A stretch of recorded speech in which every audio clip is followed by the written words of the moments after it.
Good morning everybody. आज का topic है मिक्स्ड ग्रुपिंग ऑफ सेल्स, यानी सेलों का मिश्रित समूहन। पिछले दो क्लास में हम लोगों ने series grouping and parallel grouping को देखा था। आज हम लोग देखेंगे मिक्स्ड ग्रुपिंग ऑफ सेल्स कैसे करते हैं। एक बार हम लोग रिकैप करेंगे सीरीज। जब हम सीरीज ग्रुपिंग करते हैं सेल का, तो उसमें क्या करते हैं, एक सेल के बाद दूसरा के बाद तीसरा इस प्रकार कनेक्ट करते हैं कि प्लस माइनस इस प्रकार से कनेक्ट हो। अगर मान लो पहले सेल का ईएमएफ E1 है, दूसरे का ईएमएफ E2 है, तीसरे का ईएमएफ E3 है, तो यहां पर जो इक्विवेलेंट ईएमएफ होगा उसका फॉर्मूला होता है E1 plus E2 plus E3। और आगे अगर होगा तो आगे भी डॉट डॉट डॉट। और अगर पहले सेल का रेसिस्टेंस R1 हो, दूसरे का R2 हो, तीसरे का R3 हो और इसी प्रकार सारे सेल का इंटरनल रेसिस्टेंस हो, तो यहां पर जो इक्विवेलेंट सेल होगा उसका इंटरनल रेसिस्टेंस हो जाएगा R equivalent equal to R1 plus R2 plus R3 and so on. अब सोचिए, अगर सीरीज में आइडेंटिकल सेल को जोड़ा जाए।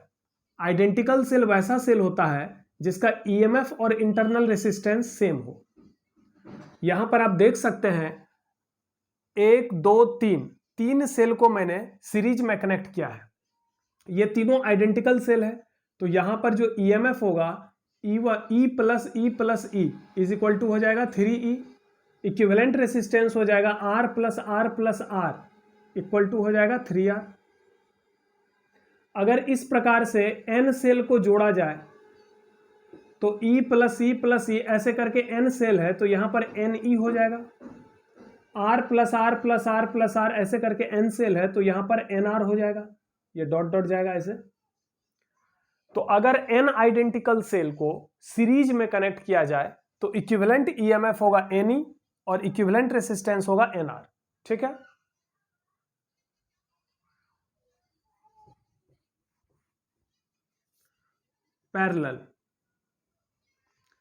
पैरेलल ग्रुपिंग में हमने देखा था कि मान लीजिए ये फर्स्ट सेल है जिसका ईएमएफ है E1, इंटरनल रेसिस्टेंस है R1। सेकेंड सेल है जिसका ईएमएफ है E2, इंटरनल रेसिस्टेंस है R2। ऐसे करके थर्ड सेल भी है, ईएमएफ है E3, इंटरनल रेसिस्टेंस है R3। ये सारा का सारा सेल, ये तीनों सेल किसमें कनेक्ट है, पैरेलल में।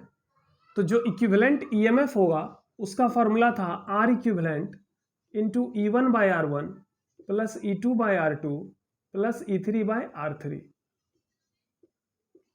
एंड R इक्विवेलेंट का फॉर्मूला था 1 by R1 plus 1 by R2 plus 1 by R3 inverse.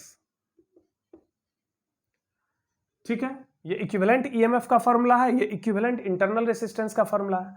अब मान के चलिए ये तीनों सेल अगर आइडेंटिकल हो, प्रत्येक सेल का ईएमएफ E हो और इंटरनल रेसिस्टेंस R हो, तो इक्विवेलेंट ईएमएफ का क्या फॉर्मूला होगा, इक्विवेलेंट रेसिस्टेंस का क्या फॉर्मूला होगा, वो देखते हैं। सबसे पहले R इक्विवेलेंट देखते हैं।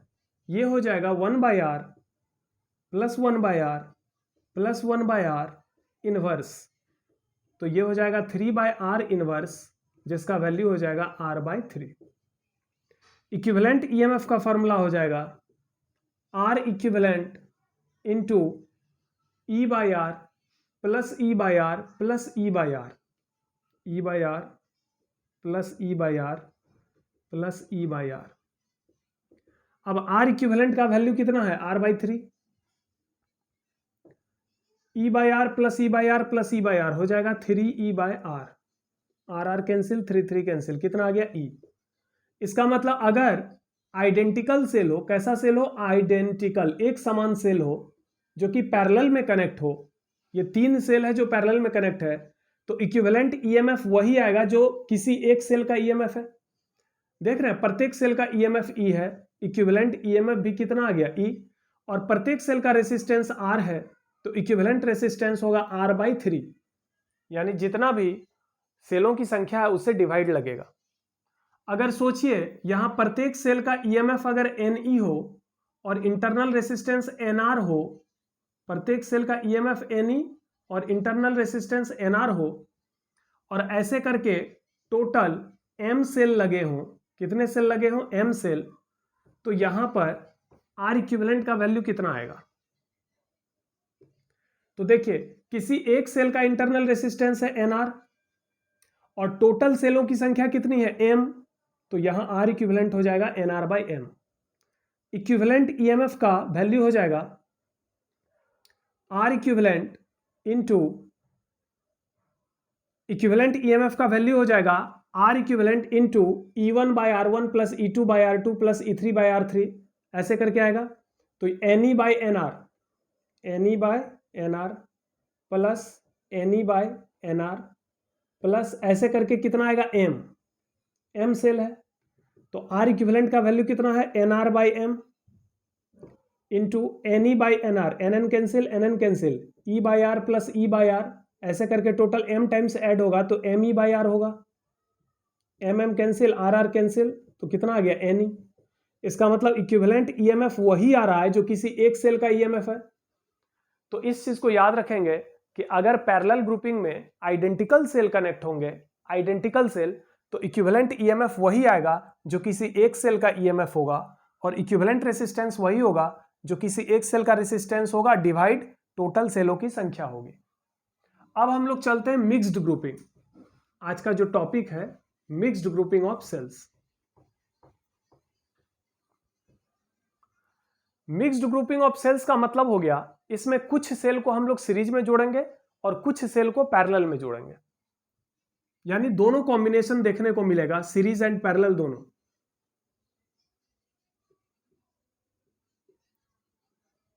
मान लीजिए 1 2 3 ऐसे करके टोटल n सेल हैं। कितने सेल हैं, n सेल, n बैटरी हैं, सारे के सारे सेल आइडेंटिकल हैं, सबका EMF E है और इंटरनल रेसिस्टेंस R है। तो इस सारे सेल को किस में कनेक्ट किया गया है, सीरीज में। फिर इसके पैरेलल में फिर n आइडेंटिकल सेल को कनेक्ट किया गया है सीरीज में। ऐसे करके यहां पर भी कितने सेल हैं, n सेल्स हैं, प्रत्येक सेल का EMF E है और इंटरनल रेसिस्टेंस R है। ऐसे करके और भी सेल हैं, फिर n सेल है जिसको सीरीज में कनेक्ट किया गया है, n सेल्स, प्रत्येक सेल का EMF E है, इंटरनल रेसिस्टेंस R है।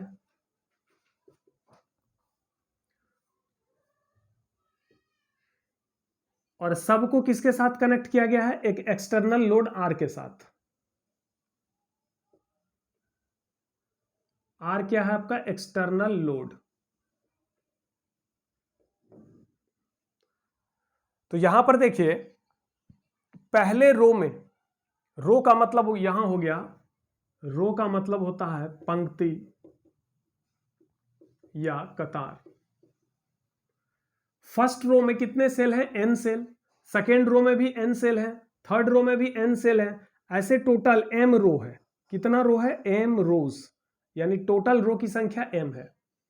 तो total number of cell n क्या है, n है number of cells in each रो।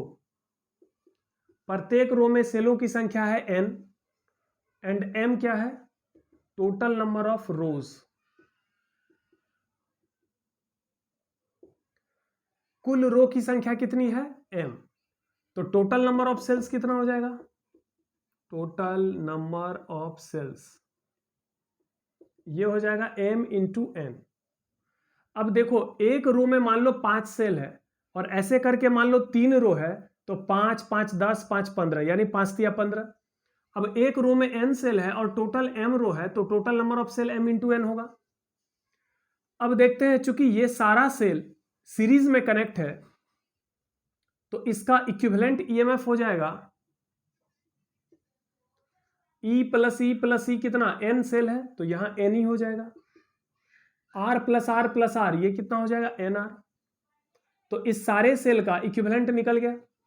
फिर सेकेंड रो में जितने सारे सेल हैं, n सेल हैं, इसका भी इक्विवेलेंट EMF कितना आएगा, इसका इक्विवेलेंट EMF आएगा NE, इंटरनल रेसिस्टेंस NR आएगा क्योंकि सब सीरीज में है।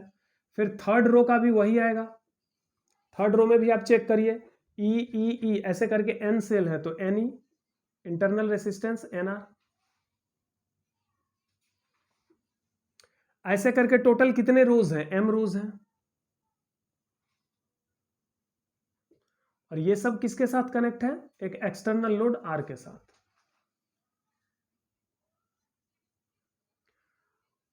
अब ये सारे सेल देखिए आइडेंटिकल हैं और ये सारे सेल किस में कनेक्ट है, पैरेलल।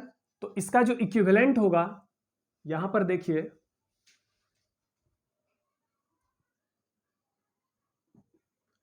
पैरेलल में मैंने बताया था कि अगर आइडेंटिकल सेल कनेक्ट हो पैरेलल में तो इक्विवेलेंट ईएमएफ क्या होगा, इक्विवेलेंट ईएमएफ वही होगा जो किसी एक सेल का है, यानी Ni होगा, और इक्विवेलेंट रेसिस्टेंस वही होगा जो किसी एक सेल का है, लेकिन इसको नंबर ऑफ सेल, कितने सेल हैं, m सेल हैं, तो m से डिवाइड लग जाएगा। तो सारे का इक्विवेलेंट ईएमएफ निकल गया, इक्विवेलेंट रेसिस्टेंस निकल गया। ये किससे कनेक्ट है, एक्सटर्नल लोड R से।